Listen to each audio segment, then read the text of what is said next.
It's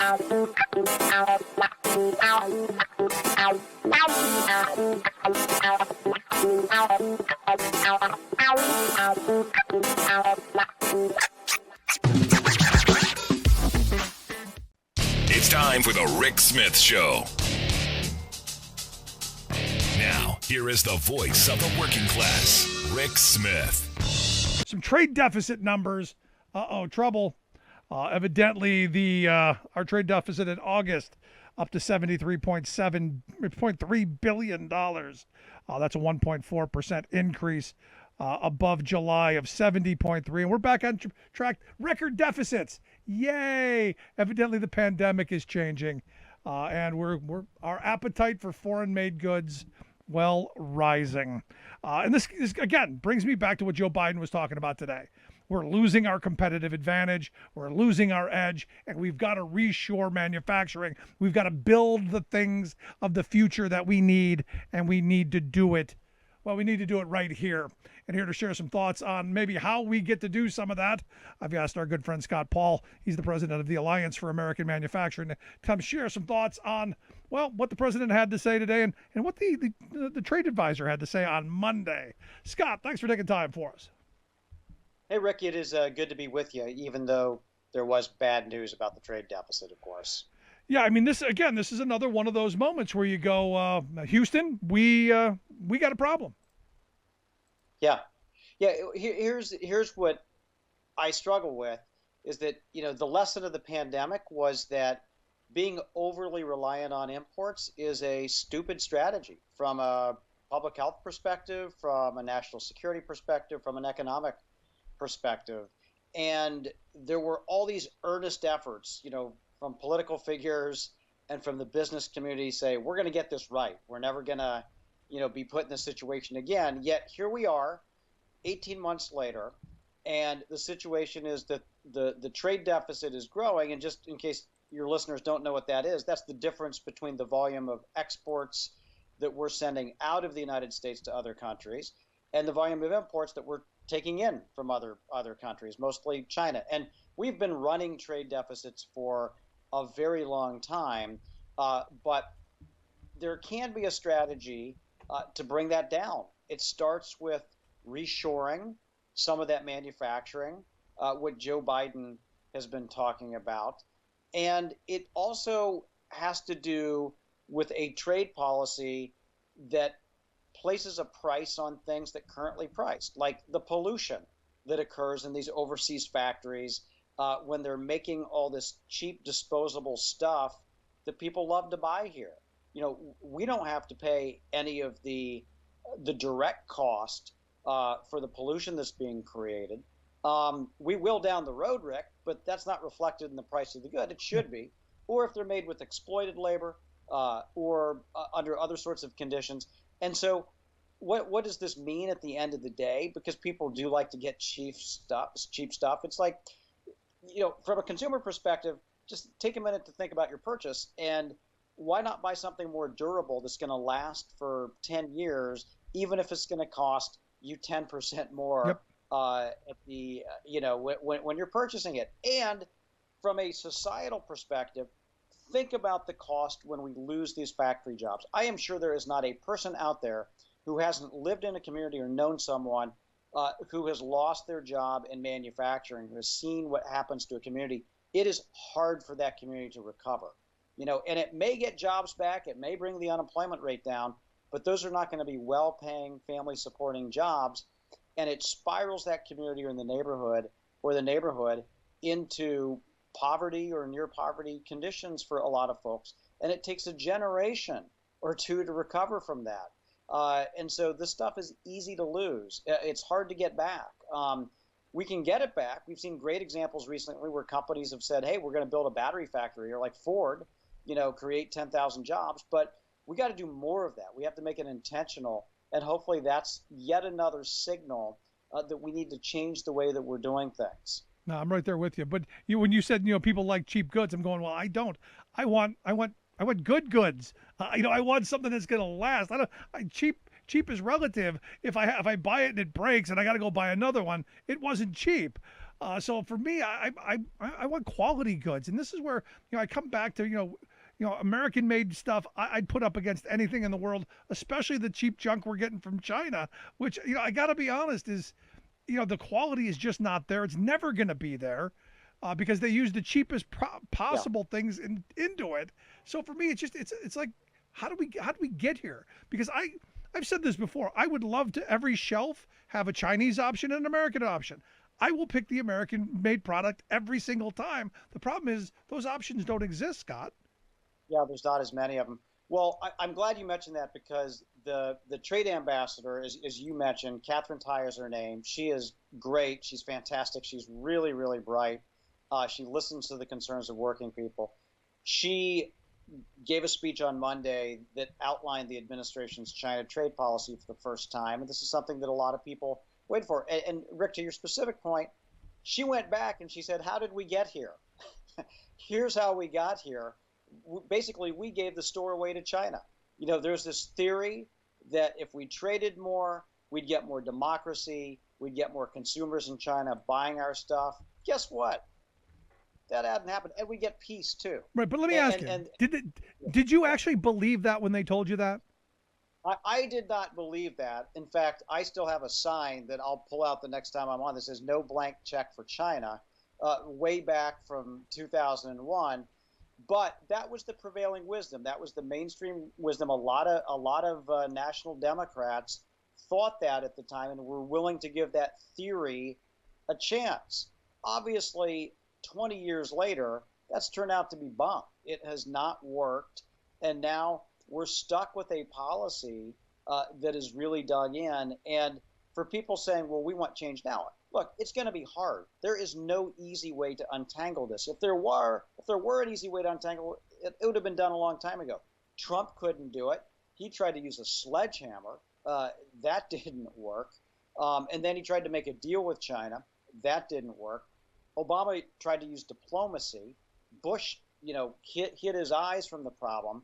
And Clinton just thought everything was great, when he did this. And so we've had a history of more than 20 years where we haven't got this right. So it's going to take a change in course. It's going to take a strategy. And this is what Ambassador Tai talked about. I'm encouraged by it. No, I I'm think encouraged too. Without question, yeah, I'm I think encouraged by it because it's like anything. You first have to know you have a problem, and you and I have known there's been a problem for a long time. Our elected leaders, yeah, sadly, have not. yeah, right.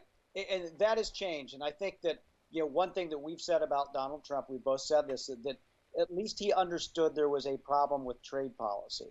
He may have not approached it from a perfect perspective, far from perfect, but he understood that there was a problem.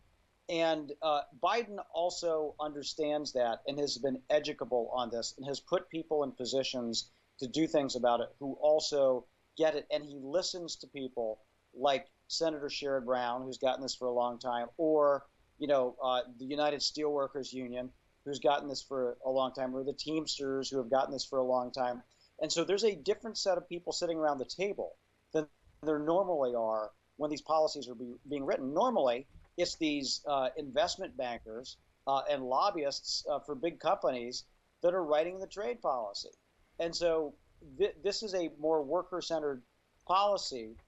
I am sure that there will be points that we disagree with along the way, but what Catherine Tai said on Monday was so true. She outlined how we got here on steel and what the problems are with China and steel, and also with semiconductors, and also with solar panels, and did it in I think a very credible way. And Joe Biden talked about a lot of these same issues about trying to bring manufacturing back, having it made in America, making these smart investments. And so it's like a 1-2 punch. Yes, we need a good trade policy, but we also have to get our act together here at home, and that's what the Build Back Better plan and the infrastructure bill are all about. Yeah, and what's the point of investing in the country if you're not producing the things that you need to invest in, and someone else is getting rich off of your investment?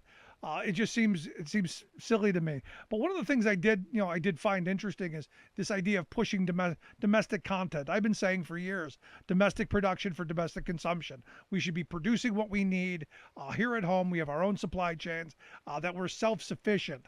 this idea that we're spread out all over the world, dependent on countries that clearly do not like us. And I'm sure you noticed this week the Chinese sent 52 jet fighters over to Taiwan. Oh yeah. That was a clear message that they are not happy with our discussions about trade. Yeah. I mean, look, China makes 60% of the world's steel. China makes a majority of the world's lithium ion batteries. China makes a ton of semiconductors too. We're behind on all of that, by the way.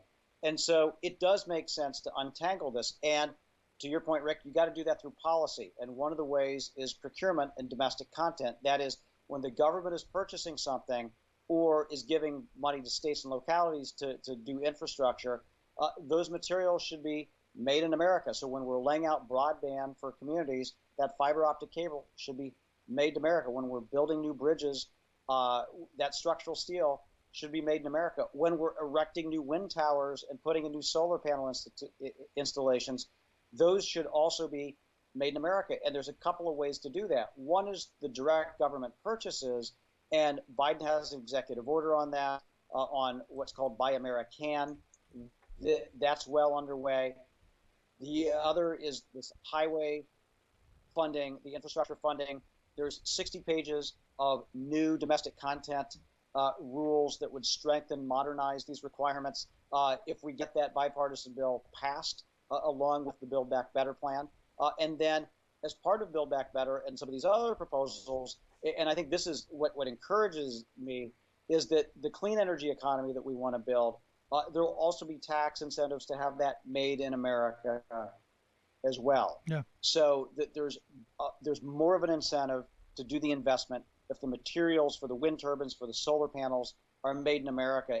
And electric cars, here's a great example, that if you're a consumer buying an electric car, you're going to get an even better tax incentive if you're buying an electric car that A, is made in America, and B, it's made with union labor. And I think that's awesome. I think that's where policy should be headed. We just got to get all of this across the finish line now. No, but what do you say to the person then, Scott? Because you and I have talked about this in subsidizing companies to build things there at home. What do you say to the person who says, well, that's what China's doing? They're subsidizing companies. They're giving them tax incentives, only they're doing it in a more direct way. Yeah. So there's two big differences. Number one, China runs exclusive programs. They subsidize their national champions at the expense of everybody else. And in the case of steel, the Chinese government owns these companies. So this is not about the federal government owning any company. And this is also not about the federal government putting in subsidies so that we can be exporting this stuff to China and other countries. This is to take care of our own needs.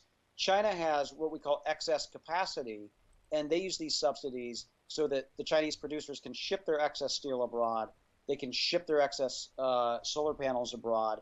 They can ship their batteries abroad. And so that's the major difference with all of this. We've had an industrial policy in the United States since the time of the Washington administration. It's taken different forms, but we've had it. And this idea that you can't do it is one of these ideological right-wing things where it's like, oh, multinational corporations know best, leave them alone.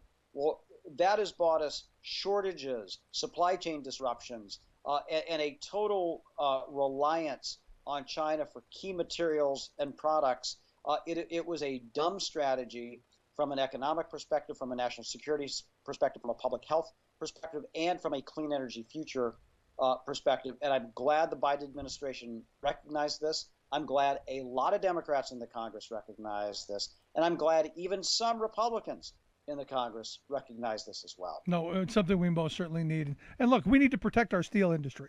I mean, you guys just had a forum recently with a couple of Congressman Lamb here from Pennsylvania and others, talking about, hey, how do we save our steel? Because everything comes back to steel. And one of the things that came out of your presentation was the amount of steel that we make compared to what China makes, and it was some just incredible number that basically the amount of waste that China has is what we produce almost. Yeah. So there is I'm going to throw some stats out there. But the United States more or less makes about 100 million metric tons of steel a year, a little less than that. The global excess capacity, that is, there's more steel mills than there is demand in a normal year, is between 6 and 700 million metric tons a year. In China alone, that figure is 3 to 400 million metric tons. So China has zombie steel mills. These are steel mills that are making steel for absolutely no one. They have 3 of those for every one of our mills that is actually making steel that people need and buy. Customers like the big 3 automotive companies or folks who make washing machines and other things in the United States. And so it is a crazy big problem.